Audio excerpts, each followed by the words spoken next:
Hi there, Megan Thompson here with Megan Thompson Coaching. And if you're a parent of a sensitive child dealing with big, giant meltdowns related to their huge imagination, today we're going to speak all about how to support your sensitive child in mitigating the negative effects of having a very thorough imagination when you don't have skills to manage big emotions. It can feel like for you as a parent, like a recipe for disaster. So let's talk all about symptoms of anxiety, frustration, aggravation that can add to the meltdown cycle today. And if you're parenting a sensitive kid whose meltdowns are daily, multiple times a day, or even multiple times a week beyond age 2, then you definitely want to make sure that you listen to today's show, because the challenges that we see consistently for parents in this is quite patterned. It's very common. And it can be difficult to pinpoint what are your child's strengths when you notice that imagination, and then how to foster those strengths if you also see that your kiddo's mind can go a mile a minute and can create lots of scary stories for themselves that can contribute to their own frustrations, their worries, and lead to meltdowns if they're going straight to worst case scenario situations in their head, right? So for you as a parent, let's break this down. Now, this is true for children who are young, early elementary age, or middle schoolers, even high schoolers can go straight to the worst case scenario. So I want to speak about this. And we can know some adults who can be quite Debbie Downers, and they're just always pinpointing what's not working in the world and what's not working about their own life's circumstances. And so that you, as a parent, it's your job to help your child see that everything's working out well for them, that they can solve problems creatively, right? And so if your child's imagination is impacted because they don't know how to control it in a way that allows them to manage the emotions that come with it, then that can pose quite a problem. And so we're going to speak about that today. So what are the situations that this is relevant in, right? Let's make sure that everybody knows what we're talking about here today. So, we've got sensitive kids who we know that thinking about things deeply with lots of details and feeling about things deeply with lots of details can lend to a very creative child who is obviously capable of doing much great good in the world, and with the skills to manage their emotions, they'd actually be able to make that happen, right? So highly sensitive people are the doctors, theologians, counselors, artists, etc. in the world. And they're only going to be able to use those skills and be successful at the skills in that profession when they can manage their emotions, right? Because you can be quickly turn into a burnt out artist or a writer or just somebody who works in your work profession well but can't manage a social life or a family life because you're so drained and burnt out, right? So fried. So obviously, as parents, when we think about raising our children, we want our children to experience a well-rounded life, both in childhood and adolescence, as well as through adulthood. And so one of the things that my team and I speak about with our clients consistently is raising a healthy, high-functioning 26-year-old. And that's a phrase that I use often with our clients, because when we think about being able to support your child in fostering their imagination, they need to be able to take what their imagination tells them all about and put it to paper, put it into action. But they also need to be able to mitigate that imagination if they're worried thoroughly, and they start to create lots of details of what they should be worried about in their minds and in their hearts, and they can't manage it. It feels like a snowball rolling down the hill and there's no end in sight, right? So when your child has a rich imagination and you notice that they're able to play with their toys or create beautiful stories or tell you all about the worlds they've built in their video games, you can start to notice that as a strength, and very well should, right? And the challenge that can happen is when your child is worried or nervous or comes across some material that maybe you didn't know was going to happen, right? So many of you are having your kids go to school or schooling your kids in different ways this year. And this topic is relevant for anytime when you're not in charge of what content your kid takes in, right? So if your child happens to hear from Aunt Sally about a car accident, or they happen to hear from their health teacher about why they should take care of their bodies, or they happen to read a story assigned from their English teacher that tells about parents who died early, or an aunt, and they learn about dysentery and and how that can impact an entire community. Maybe even learning about Balto and the story that is a heartwarming story about a very persistent dog, but all of the death and strife and challenge with the illness that went rampant throughout that time. Can send your highly sensitive child into a tailspin, right? It's very difficult for them to see the lesson and the moral of a story, even factual stories, when they are consumed by the negative emotion associated with sadness, loss, fear, frustration, and worry. And so we see lots of parents who come to us and share that they have asked the teacher consistently to change the reading assignments for school. We see parents try to read all the books ahead of time to see if their kiddo can handle it. And so when we think about that being sustainable for a 5-year-old, right? You can read a 20-page or less storybook to make sure that your kid's English curriculum is something that they can digest, or to prep them for what they're going to be covering in their kindergarten class. That's fine, right? But when your kid gets to 3rd grade and they're expected to read a chapter book in a couple of weeks, and you have your own work expectations, or multiple children, then that becomes a much bigger challenge, right? Pre-reading, pre-observing, pre-watching all media content for your child, and it's exhausting to stay 6 steps ahead of your kids' worries. So we want to speak about the challenges that you're dealing with, and what you need to do to turn it around. What actually works, right? And so we're going to be busting some myths today, and I already kind of alluded to one of them, right? And that is around bubble wrapping your child, trying to manage by preventing the challenge in the first place. And I want to speak about that because there's a big difference between preventing the emotional experience of a meltdown. Let me make sure I'm clear there. Preventing the intense emotional experience of a meltdown by taking away all the pains and worries, and asking for the school curriculum ahead of time, and double checking that the teacher knows that your child feels big feelings, and preaching and teaching to your teacher about all of the things that they need to say specifically, and then walking on eggshells if the teacher isn't able to meet that need. And walking on eggshells if you don't happen to learn about maybe a sub put a movie on because the teacher was out, or they had to change a book last minute because they couldn't get enough copies for all the kids. And so when I think about the challenge that can create, not only is it's not only exhausting, but it's also impossible. There's no other way around it. It's impossible to protect your kid from their emotions because your child is capable of managing them, and you know that. So then when you send the message to your child that they have to be protected from change, from new experiences, from unexpected experiences, then you're speaking out of both sides of your mouth, if you will, with your child, saying, hey, I know you can handle it, and I'm going to make sure that you don't have anything hard to handle. So your child gets that mixed message, and your child's not able to build skills. So we know for sure that bubble wrapping your child isn't an effective way to manage big emotions, and it's not an effective way for kids, teens, young adults, etc.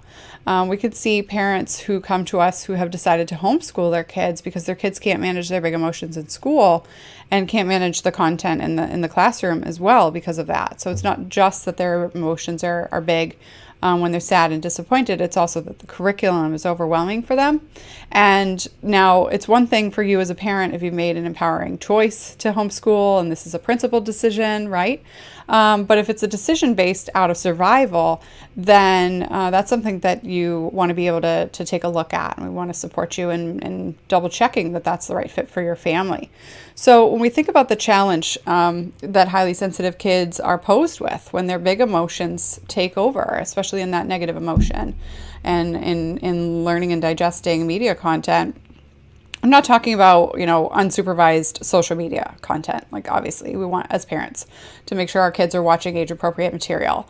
What I'm talking about is having your kid participate in school, having your kid participate in sports and art activities, after-school curricular activities, without needing to walk on eggshells. That's what we're talking about. Without needing to feel like you have to edit everybody else's contribution to make sure that your kid feels emotionally safe. When the non-highly sensitive people or a general population, highly sensitive or not, is using widely accepted reading material, visual material, auditory material, radio material, etc., that most kids can tolerate, and you feel like your kid can't tolerate it, not out of a principled decision based on your family's values, but because you think that your child emotionally can't handle worrying about seemingly benign content.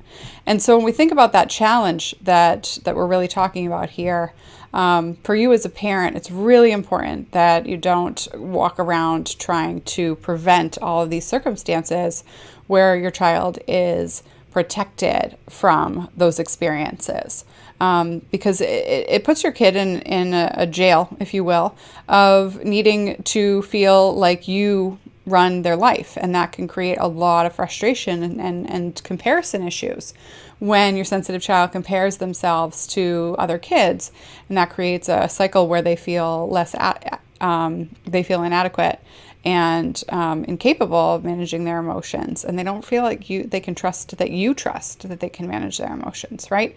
So you can't control all of what your child consumes and enjoys in terms of media and reading and all of that. But what's really more important is that you can't control the way that your child's mind works. Now, don't get me wrong, you can absolutely, as a parent of a highly sensitive child, control the way that your child manages their big emotions. That is absolutely something that a parent has to learn, because sensitive kids only respond to a change in their parenting environment as the highest likelihood of being able to manage their emotions. So that's all of what we teach here at MTC, and something that you'll hear me say 6 ways to Sunday in 7 different ways, right? So that's really important to notice. And it's also true that your child needs to build those skills for themselves, and you are the catalyst for that. So if you've noticed that, but your approach isn't effective, keep listening. So the next thing that I want to speak about is that, if you can't hide your kid from the world, right? You can't keep them in a locked up closet, metaphorically, and you can't try to preserve your child's childhood by protecting them from their own emotional experience. Then how do you help your child manage their emotions when their mind wanders into the dark depths of negative experiences and worries, right? It's really important to also avoid reassuring your child, right? So one side of the pendulum would be to just cloak them in supervision and try to edit everything going their way so that you are the net that catches anything that your kid can't handle. And then the other end of that is saying, no, you know what, you don't need to worry about it. Everything is fine. This isn't that big of a deal. And, all of your other friends are able to read this book, so you should be able to do that too. Don't worry about the worries that you're adding to the story that isn't in the story. So, for example, your sensitive child might have a story to read about a firefighter who was fighting a fire and saved the family from the fire, and then your child notices that family lost their house or their belongings in that house that they lost, And your child might worry, as any child might be concerned with, highly sensitive or not. What happened to their things? What are they going to be able to do? How will they be able to, to furnish their house again? Will they have to move? But your highly sensitive child might go even further down that path and say, well, who are they going to ask for help? What's going to happen to that family that's helping them? Are they going to have enough money to feed their family if they're feeding somebody else's family? What if they don't get other people that help them? Or what if all other people can only help them for a little bit? Will they have to move different houses before they find a new house, or before their house is fixed? How long does that house take to be fixed, right? So I know that I could go on and on because you've heard this story, and since you're hearing it day in, day out, I won't. But it's also important to notice that if your sensitive child is adding all of those details about the backstory of the story that they're reading, in that moment, it can be a pretty easy urge for you as a parent to say, honey, that's not in the story. Let's not mind ourselves to that. Let's not worry about that, right? And that change, that shift to redirecting your child to focus on something else also isn't going to be effective, because it puts your child in a position to ignore their concerns and rather than manage them. And there's a big difference between being able to sift out what's relevant, what's not relevant in any story for an educational assignment or an artistic assignment, whatever, and being able to manage the fact that your child is actually empathetic towards the character in the book and needs to be able to manage that emotion. And that's different than managing the facts of the story and whether or not the facts of the story need to be added with even more misery and worry and uncertainty, right? And so all you're doing is focusing on the facts of the story. Hey, sweetheart, like, that's not in the story. Don't add more problems for this family to worry about. The narrator of the story, or the author of the book, didn't add that part in. So we don't need to put that two and two together, right? The other piece about that is it doesn't take into account how vivid your child's imagination actually is, right? So highly sensitive kids' big, deep feeling emotions are also compounded by their big, deep, thorough imaginations. And when they don't have the skills to slow down and notice those emotions, notice those details mindfully, and notice the emotions tied to their own bodies on top of the stories that they're reading or the assignments that they're given, then that just piles on, right? Not to mention the fact that their friend Sally Sue sat with Janie today and lunch instead of your kids and his best friend, and now he's worried about Sally Sue not being his friend for his best friend, and what are they going to do when they walk to the bus every day? Is she going to just run ahead, right? So all those worries that your kid is adding to their plate now are compounded by the reading material of the week, whatever. And so when you're telling your kid to not mind it, you're sending the message pervasively that their worries are not of concern. And that leads to further stuffing of emotions, which is perpetuating that explosion cycle that you're dealing with at home.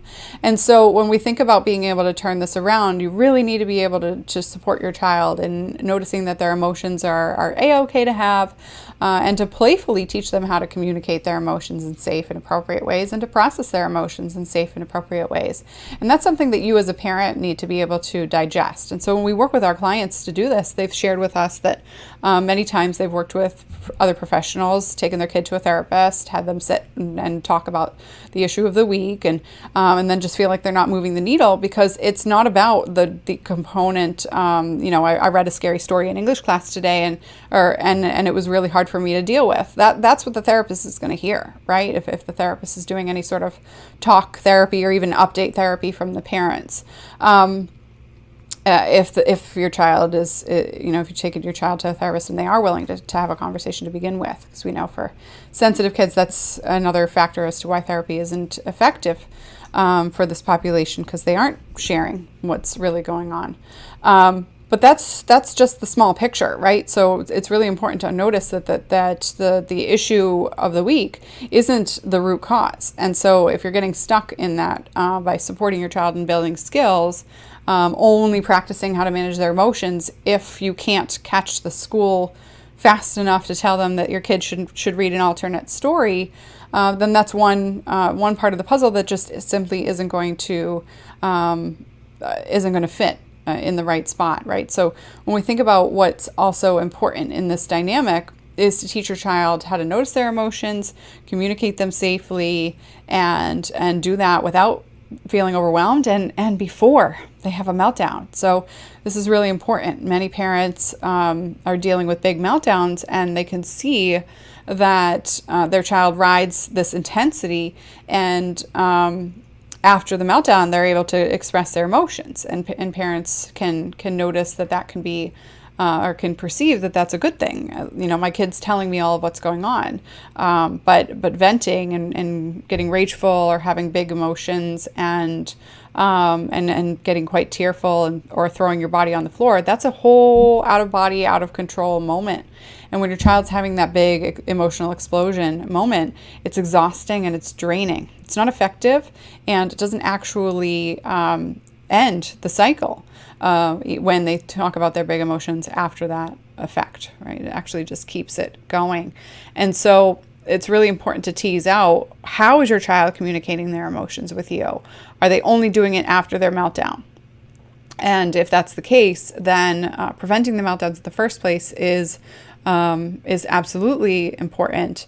But it's also important to notice how your child is learning how to move the needle of change, how to change their emotional experience to begin with, so that they don't get to the point where they pop off.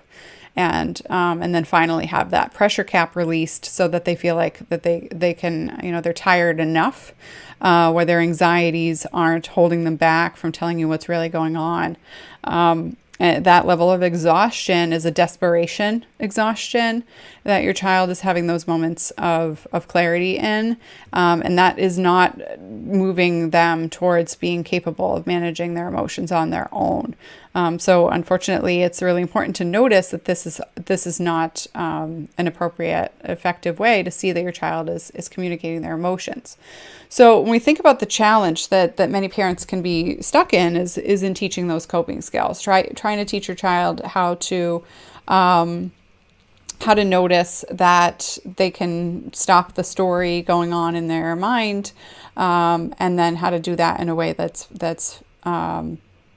actually gets your child to do it in the moment.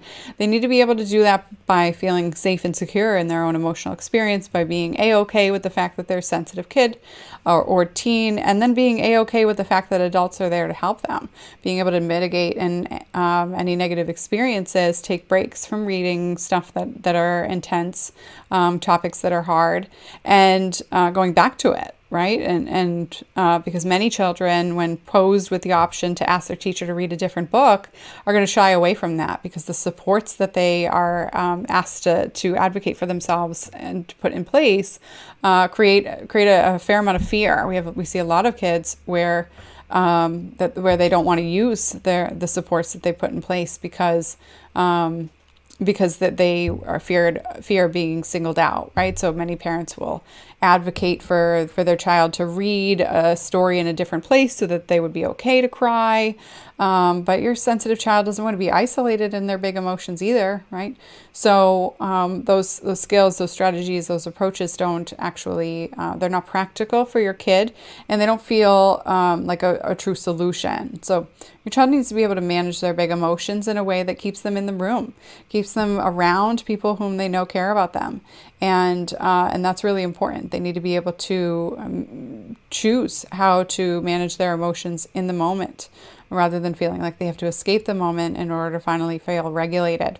And when we support parents in helping their kids learn this skill and teach it at home, we see that kids are able to do that in the school, and they're able to do that in the school even without actual practice. We see many highly sensitive kids start to advocate with their teachers unprovoked. Parents who didn't actually practice that with their kids, they see their kids being able to do that. We had a family celebrate in our graduate Facebook group the other day that their 9-year-old, who was really struggling last fall, had at several points in time dumped a chair in the classroom, would have major meltdowns at home with her younger brother, especially as the target. But parents were not immune to that. And this family down in Florida where they live, they were really struggling with the frustration of not knowing how to help her. And she would, especially with those outbursts at school, it was difficult for her to advocate for her needs because it was hard for the school to find appreciation because when she was angry, she lashed out. And so it was tough for her to feel like she could handle whatever it is that was on her plate. And so when we worked with them to be able to manage her big emotions, to support herself in advocating for her needs at home and to regulate herself in building skills and to accept the fact that she needed skills, she needed to build them. That whole process allowed her to, in her second day of school, when she noticed she felt overwhelmed by all the things that needed to happen and her routine had changed, she wrote her own to-do list. And this is a kiddo who, 9 months ago, simply wasn't willing to hear that she had skills she needed to learn. She wasn't available to hear that and to learn that. So we had to work through the back door of playful learning and communicating in an effective way in order for the whole family to support this child. And, and like I said, her mom just celebrated that she was able to just write down that list, regulate her emotions, organize all the things that she needed to handle that day so that she could go back to focusing on school and focusing on the assignment in hand. And so when we think about kids being able to manage themselves in whatever educational setting that you choose or is available to you right now, it's important to notice that it's not just about the content. It's not just about your kid's imagination. It's also about their stress management skills and what they're capable of. And that has to be learned through you because your child needs to learn that their thoughts are not facts. And that is a skill that is, when taught ineffectively, is quite dismissive, right? Your child can learn that the thoughts don't matter, and that's certainly not what you want your kid to learn. So when you know that your child needs to not only advocate, but also set appropriate boundaries and not let that emotion bubble till it pops, it's really important to notice that your child also needs to be able to appreciate their imagination and honor it. And to do that in a way that is respectful to themselves, that appreciates and they have an outlet to get creative, so that they can feel like they can rein it in, and that has to be taught playfully. It has to be taught playfully.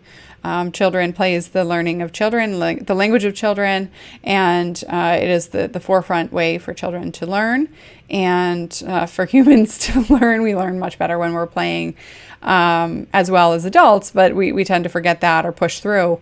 With that being said, when we teach our clients and our clients teach their kids how to playfully communicate, it is so much more effective at managing big emotions. And children feel way more capable, and they actually demonstrate spontaneous advocacy for their own needs. So much less mitigation happening. Prevention strategies are important when you think about parenting a kid with big emotions. Certainly, that parent pair is managing their child's emotions and trying not to add to the patterns so that they stay in the spot that they're in, where their child's managing her big emotions safely. And it's also true that she had, their 9-year-old had to build some skills, and she needs to learn how to prevent her big emotions as well, so that her big behaviors don't show up. And that's something that with practice, it maintains itself. And I spoke about big emotions in the sense that she's preventing some of them. And I'm serious about that, because a highly sensitive child doesn't have to experience all of their emotions as big. We know a lot of highly sensitive adults because we work with highly sensitive adults. We are a parent coach program here. And so we work with all sorts of adults, and many of them are highly sensitive. And when we think about the big deal that some of these big emotions are contributing for parents, that overwhelm, that intensity, When you learn skills as an adult, as a highly sensitive adult, it also becomes less of a big deal. Doesn't mean you're going to not be highly sensitive. That's not what I'm talking about. When you know how to manage your big emotions, you can feel overwhelmed by them much less frequently. And so I speak that because we've been helping hundreds of families at this point through the coaching company manage and learn those skills. So this is not something that I am speaking purely by speculation, nor is it something that I am only speaking out of personal experience. So as a non-highly sensitive coach person leading highly sensitive people and non-highly sensitive people alike, we see our clients be able to mitigate and build systems and supports in their lives that work for them, and they feel more empowered in being able to do that. And so if you as a parent want to be able to empower your child to manage their big imaginations, to feel totally free from the spinning hamster wheel of worrying when imagination runs wild down the wrong rabbit hole, in terms of it feeling unsafe and